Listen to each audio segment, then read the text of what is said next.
Welcome to the Inspiration North podcast, inspiring stories from inspirational people and how they found their passion, their true north. I'm James Eves. And I'm Michelle Minikin, and this is the Inspiration North podcast.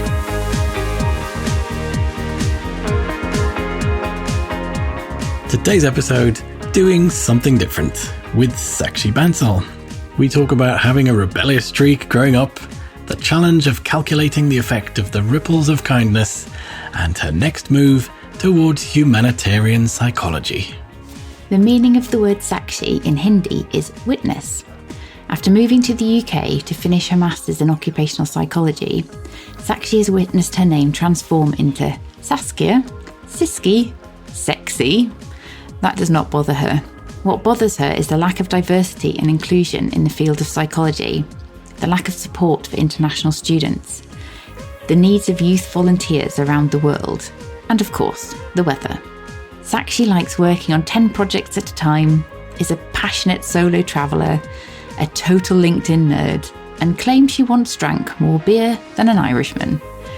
Since 2018, she is a UNESCO kindness leader and is just discovering what it means in the world of business, psychology, and change.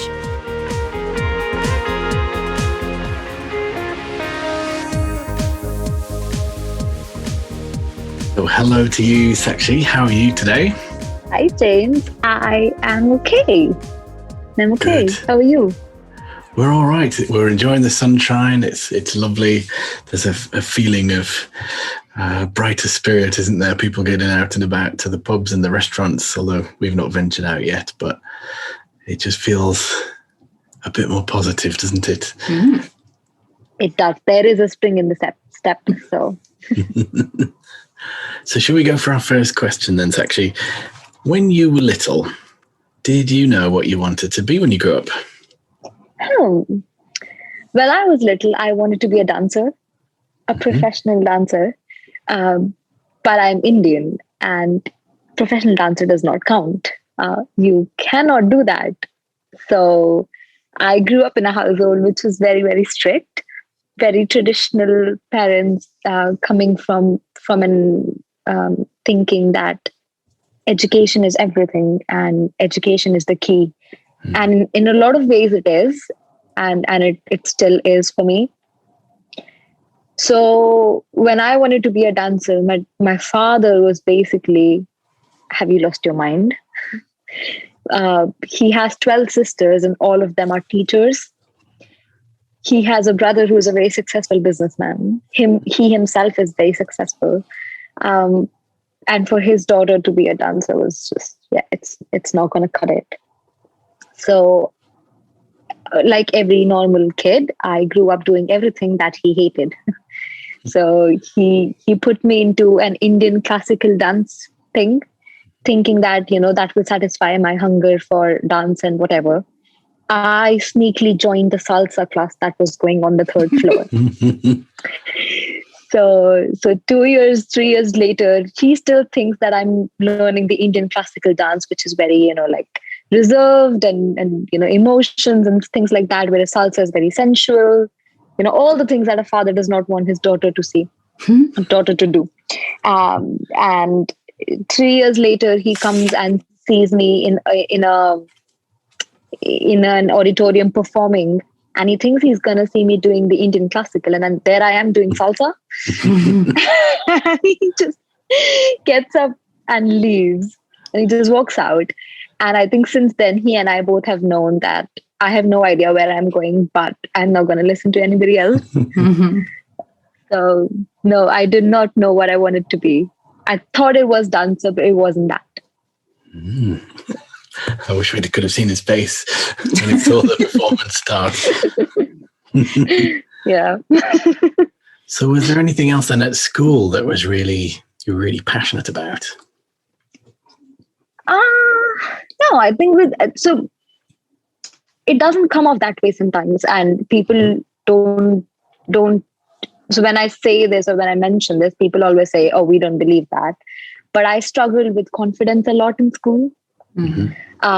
So growing up, and people can't see me right now, but I'm very brown and I'm from a brown country. So in India, they don't like you if you're brown. Like you get the burnt end of the stick. You face a lot of colorism, and you face a lot of racism from your own people. So I was not alien to that. Growing up, I always had, oh, wish you were whiter, or take these pills, they'll make you whiter, or things like that. And I was always, like I said, I was always interested in dance. So I even once overheard my teacher whispering to another teacher saying, oh, Sakshi is the best dancer, but nobody can see her from the stage, so she can't take the lead. And for me, like, that was quite heartbreaking, but also almost like a reality check that, oh, like, if, like, things are always going to be this way, so you might as well just focus on your work. So I did not enjoy anything apart from work. Like, I loved studying. I loved being the best in, studies and everything that I did, whether it was debate, whether it was paint, whether it was dance. And even though I wasn't the best, I just always tried to be the best, because, people saw your work instead of your, that was the only space where people saw work instead of your color. So tell us a little bit more about the other things you like to do when you're at school. Yeah, I loved bunking classes and sitting in chemistry lab doing artwork. So I was usually like hiding from the teachers and doing a little bit of crafts and arts and all those, little competitions we had in school. That was always fun because, even though I was a hardworking student, I had that sort of mischief side to me. So that satisfied that a lot. I was also, in the Indian education system, which does not allow boys and girls to mingle. And I love that. I had I had a lot of young relationships, or a lot of guy friends that my teachers did not like or approve of. So I was always getting like those stink eye from the teachers, or cautionary words from them about how they'll tell my parents about it. I was like, yeah, go ahead, that's fine. I'm your best student. What are you going to do about it? So that was always a fun thing to do at school. So I am hearing a lot of this little rebellion, bit of a mischievous flair throughout all of that, and it does make me giggle. So when was it that you decided that psychology was what you wanted to do? So that's a funny story, because I did not. I thought psychology as a plan Z, something that I just chose because I wanted to do civil services. And to give a civil services exam in India, you have to choose something like psychology or geography or anything that you can just graduate in and quickly give your exam. And that is very prestigious. My father was so happy with that decision. It's a government job. You get a house, you get a car, you get status with it. So super happy, everybody with it. And one fine day, I come home from a psychology lecture. It's my second year of college. And I come home and I say to Dad, look, this civil services thing, it's not going to happen. It's like, here we go again. It's like, what happened this time? I was like, I fell in love with social psychology. And my teacher was amazing. The way she taught it, the way she spoke about social psychology, how intuitive, and at the same time, how amazing it was. It was just so exciting to me. And I said, I know I can do something in this. And let's just keep civil services on the back burner. I can give that exam until I'm 32. So I'm going to give it at 32. And he just stopped speaking to me. I think we didn't speak for a year, me and my dad, because again, psychology doesn't have a career. What are you going to do with the degree? No money, no status. It's like what are you even doing? And I was like, I cannot deal with this. So I decided I'm just going to move outside India. So you left the country. Yes, I did. So finished my college, got my bachelor's degree in psychology, and said, well, with this degree, I can't do anything in India, or, my father would rather marry me off. So I just decided to pursue higher education in the UK. Mm. So didn't fancy being married off then, it's actually. Oh, I don't think I still fancy it.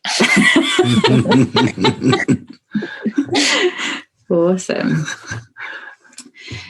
So, what was it like coming to study in, is it Nottingham? Nottingham, yes. Nottingham. How was it? It was sun depriving, cold, lonely for the most part of it. It was white and depressing. But there was a lot of alcohol involved, so that helped. So, like any other international student, and I'm sure like any international student will echo the same thing. It's not easy. You move to a different country hoping, that you'll be partying in Europe all the time.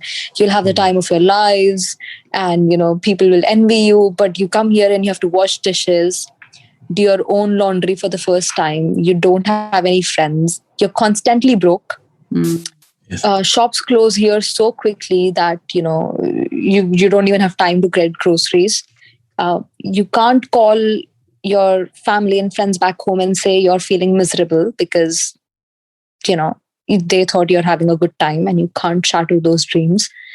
So you just keep working, and then on top of that, there's this added pressure of what is this education system? What are they teaching me? It's a massive change. And how do I get a job? There is absolutely no way in hell they're going to give me a job here.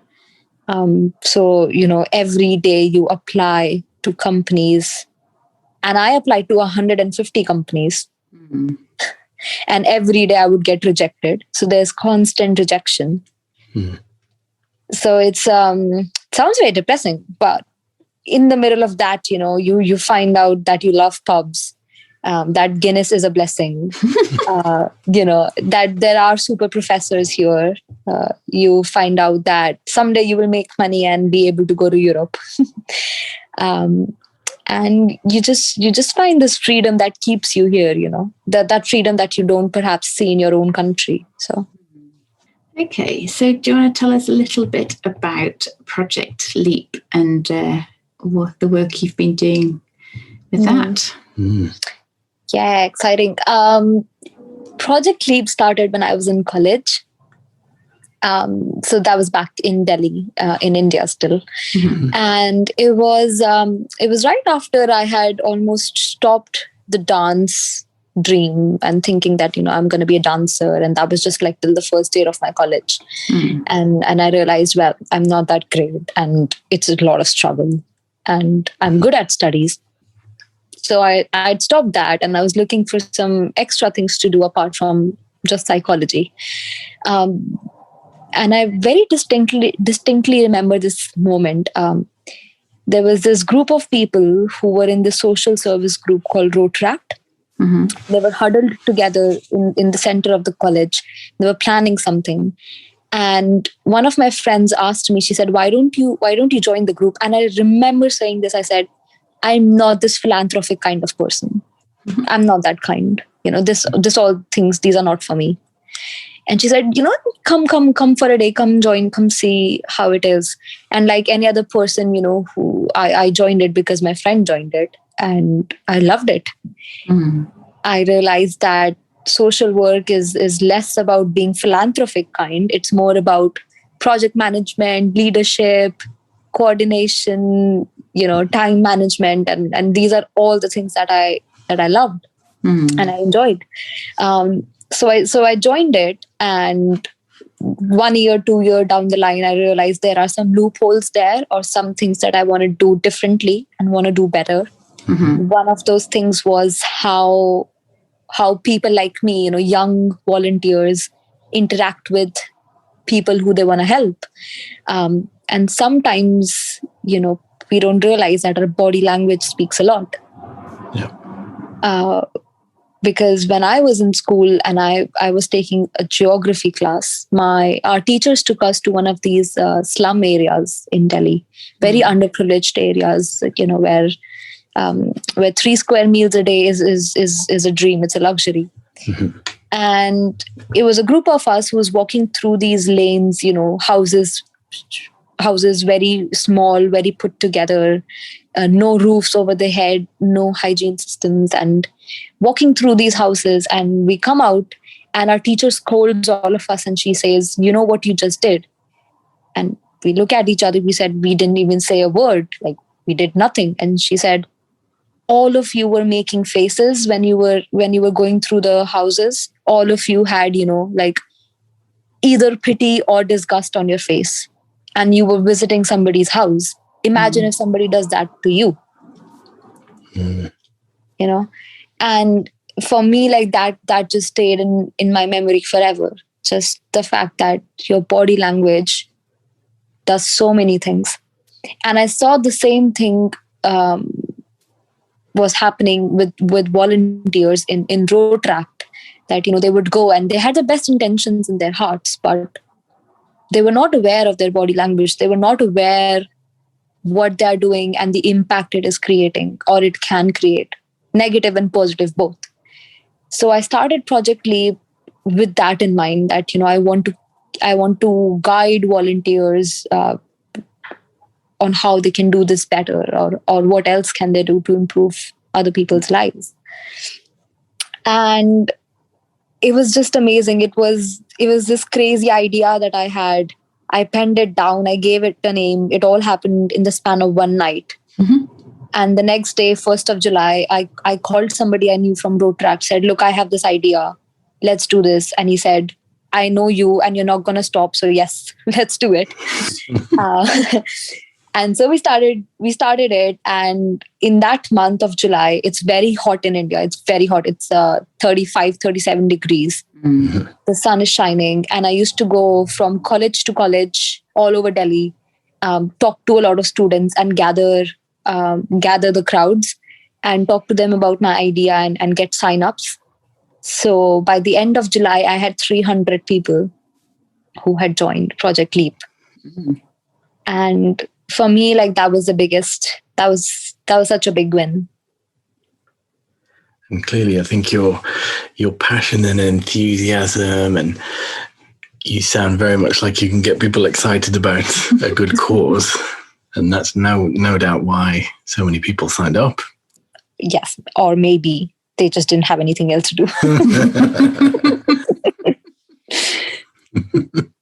Just randomly rounding up strangers.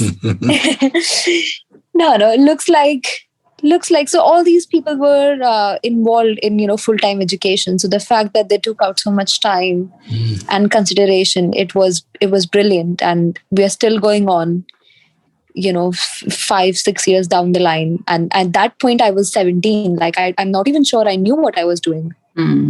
But I knew that I am doing something, and I knew it is a step ahead from what exists. And that was enough.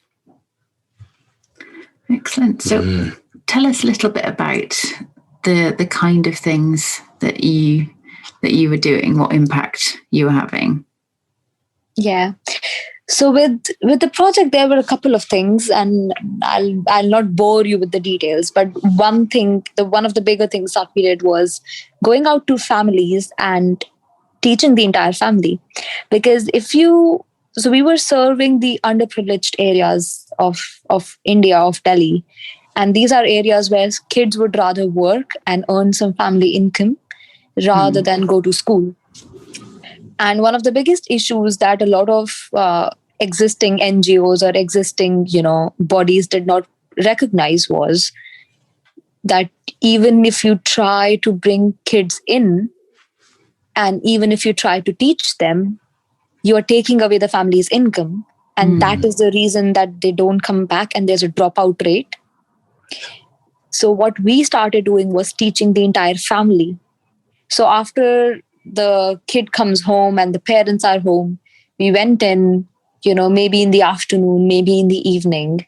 We went in and we taught the entire family together. So nobody objected to the kids going to school and not earning money. They were doing everything, and we were engaging the parents as well. So for the parents, we used to teach them alcohol misuse, why you need a government bank account, how to sign your name on the documents. And for the kids, it was math, science, English. And the best part of it was that there was so much space for creativity in this program that volunteer groups came up with their own projects. So one group started teaching juvenile kids, kids in juvenile homes, and that required a lot of trust bonding and formation. So they started doing it via music. Another group started Cinema for Change, where they started teaching kids using movies. So that was brilliant to see.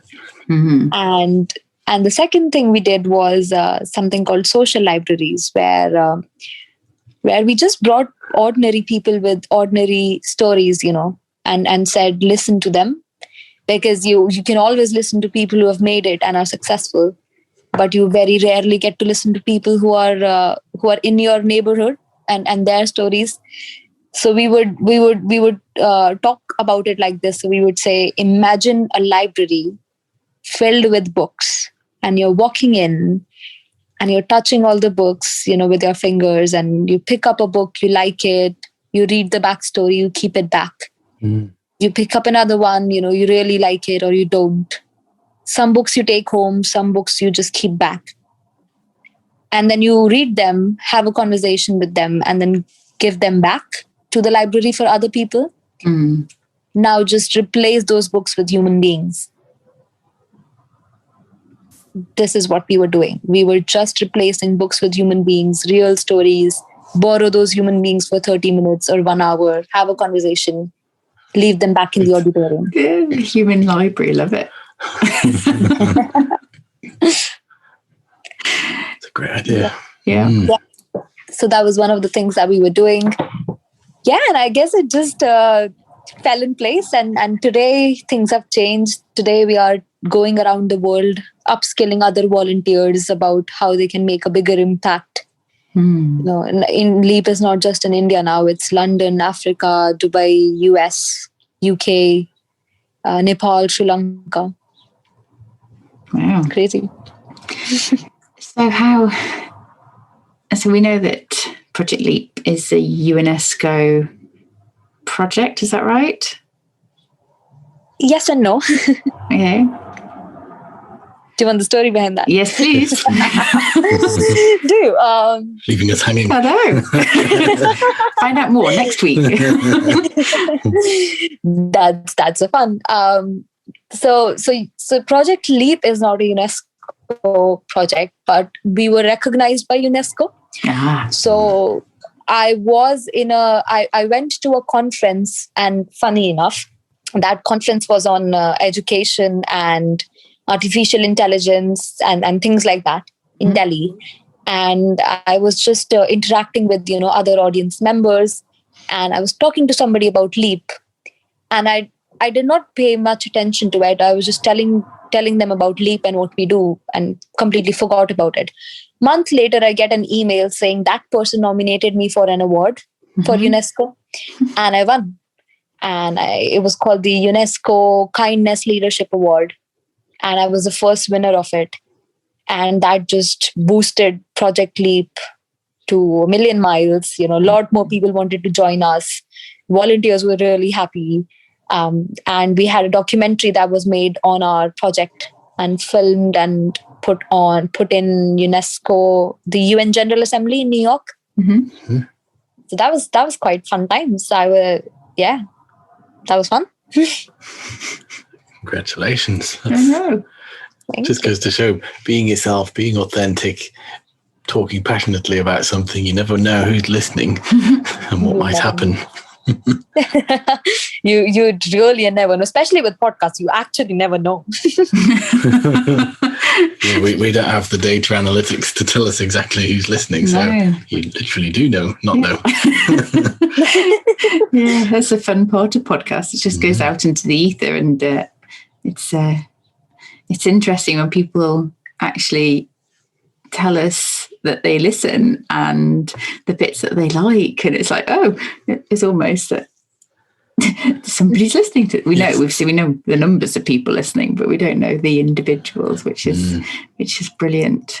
So yeah, if anyone's listening, I'm sure Sakshi is up for as many awards as possible to get her brilliant work out there.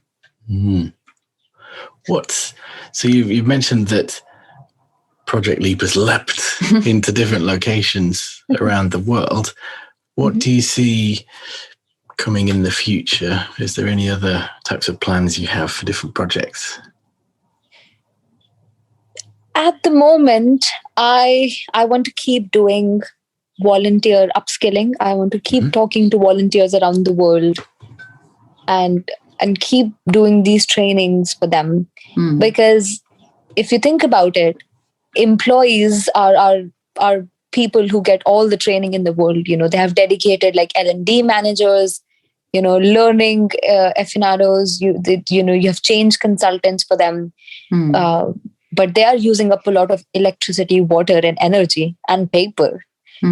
Volunteers are the people who are saving the planet, but there is nobody dedicated to them, or they are learning and upskilling. So I want to keep doing that for sure. And the other thing I'm doing is talking individually to volunteers and listening to their stories and understanding from it, what is it that organizations can learn from us? Because organizations very recently started talking about kindness and authenticity. We were talking about it when we were, 6-7 years ago. 6-7 years ago, organizations were only talking about Scrum Masters and agility. So I want them to learn something from us that is more long lasting, learn from the subject matter experts almost. So that is the plan. Yeah, it's almost how it's interesting with volunteers. So James and I are trustees of a charity, and obviously it's a voluntary. We're volunteers as well, aren't we, James? And you don't do it for the money, because there isn't any, and it's a very different sort of motivation, I suppose, isn't it? It's something that we both passionately believe in. But yeah, it's a very different value exchange, really. Yeah, precisely. And that is why it is difficult to keep them going as well, because there is no monetary motivation, there is no fame, there's no status. No. All you get is something very intangible. And having volunteer retention is a very difficult task for people. I had 100% volunteer retention with Project Leap, which was a surprise to me. And that is why I started these upskillings. I realized there's something that we must have done right. And perhaps other people can do it too. So volunteers don't leave. It's really good. And I think it's, if you could only calculate the benefit of upskilling volunteers and then what they go out into the world to do, the difference in having those skills, like you talked about earlier with body language and communicating with others, and the knock-on effect is huge. Yeah. If we had a Sheldon here, he would do it. We don't sadly know. Yes. What are the ripples of kindness that have gone out into the world because of you? There'll be some sort of way of actually calculating it with an equation. But yes, I think that's a PhD topic. I know. We joked we have a friend who's has a charity, and always on funding applications, there's a question of how many people will this work impact? Yeah. And when he started to do simple calculations, it was, I think we did a podcast and we joked and said, just put down loads of people. Because he said, there's no way you can calculate by the time you've affected one, and they're the people in their inner circle, their families, their friends. And it's, so yeah, that was the answer, wasn't it? Yeah, loads of people, lots of people. Yeah, exactly. That's a question that stumps me as well all the time. time, I think you're asking me how many families I've affected. I don't know. And honestly, I don't, not just because of the ripple effect, but because when I go into the homes of these people and teach them, I know for a fact that as soon as I leave, they gather with the other ladies and teach them too. So how do I know? You know, so maybe I'm just going to start putting N+1. So is there any other things that are on the go in your mind that you're thinking about actually?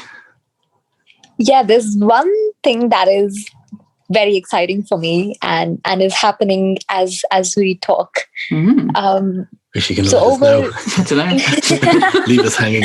Well, I have my full focus on you, don't worry. But the exciting part, so I've painted a picture of, you know, doing so many things, and some of the things that perhaps I missed out on was having like my own startups when I was quite young, and getting into artificial intelligence when I was young as well, like in school and in college. And apart from that, like I did like random stuff like social media internship with Twitter, and I was doing, you know, like other projects and writing research papers and reading law and studying economics and whatnot. And it was great for a time. It was really good to do all of these things together as a person and always be, you know, one step ahead. And then it finally caught up, and I started getting burned out, or I started feeling the pressure of it. And it wasn't just about well-being. It was also the fact that there were these different pieces of me because of my insane incapability to say no. You know, if a project comes on, I'll say yes, I'm interested. That's amazing. This is how we can do it. So at the moment, I have 12 projects going on apart from a full-time day job. Wow. And project. You sound like me. We're guilty of that. We can squeeze that in. Yeah, no problem. Exactly. Stop sleeping. It'll be fine. Yeah, you'll be fine. And, you know, knowing myself, like I still have a social life. I still, you know, go to the pubs and still do everything. But I realized what that is doing is just dividing myself into little pieces of me, mini Sakshis that nobody wants, instead of one whole Sakshi who can perhaps be more useful. And what is now happening is me trying to find a way of merging social work and psychology, which are the two biggest things in my life, career-wise. And I found a way, and it's called humanitarian psychology. And it's a relatively new field. It was started by Professor Stuart Carr.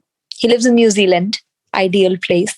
And he and I were having a conversation when he said, what you have been doing for 6-7 years is humanitarian psychology, but you never had a name for it. Because what I was doing with Project Leap was essentially using my learnings with psychology, how people behave, you know, how do people feel motivated, how do people do things, and putting them into social work. And I never tried to Google it. Like, it's such a simple answer, and I never Googled social work plus psychology. I never did it because in my mind, it's just not possible to do them together, or it wasn't possible.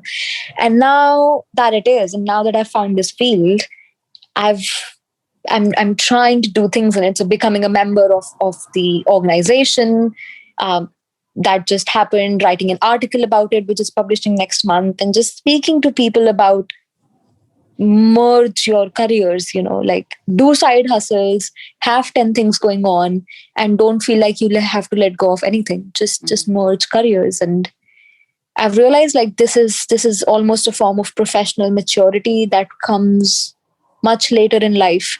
But given how accelerated life has become, you know, how quickly you have to grow up these days, how careers are just changing, we just have to do it a little bit sooner. And you know, I'm Gen Z, so listen to me. I'm having to do it a little bit sooner, and that was just my struggle of it. It's really interesting. I think that's coming next. My move to humanitarian psychology and how I manage that. That is really exciting. Absolutely can't wait to see and watch you on your journey. It's really exciting. Okay. No pressure. What we're going to do now is we're going to subject you to some quick fire questions. Fun. I know. Let's take it away, James. So question number 1, what do you want to be remembered for? Doing something different. Fabulous answer. Short and sweet. I know. I think I know the answer to this one. What is it that you like to do in your free time? Eat pizza and travel. Yeah. Pizza, what's your favourite pizza topping? Ooh, I am a weird person, but that just goes without saying. But olives, jalapenos, mushrooms, peri-peri chicken or chicken tikka because I'm Indian, and a lot of cheese. Sounds good. You'd eat that, wouldn't you? I would, yeah. I'd eat it without the mushrooms.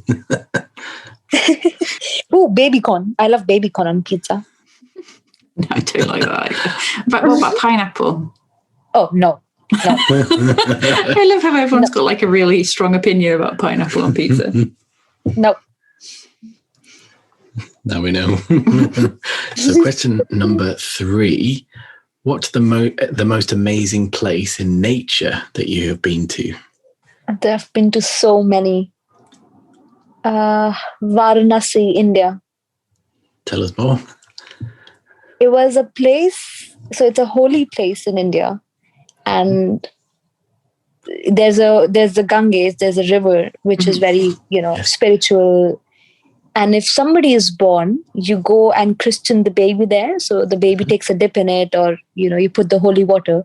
And if somebody dies, you do the same thing. So you leave their ashes there. So when I was sat in that place by the riverside, on left side was birth, on right side was death. And for me, that was the most beautiful thing I've seen. It does. It sounds amazing. I know this wasn't very long ago for this question, but if we could take you back to your 18-year-old self, what advice would you give you knowing what you know now? Absolutely nothing. I wouldn't change my 18-year-old self. I've seen the people I grew up with, and holy shit, I'm great. No, I'm just kidding. I don't think I would change anything. So I don't think I would give any advice, because if I knew things what I know now then, I probably wouldn't have made those mistakes. And if I didn't make those mistakes, I wouldn't be as wise as I am today. So I wouldn't change a thing.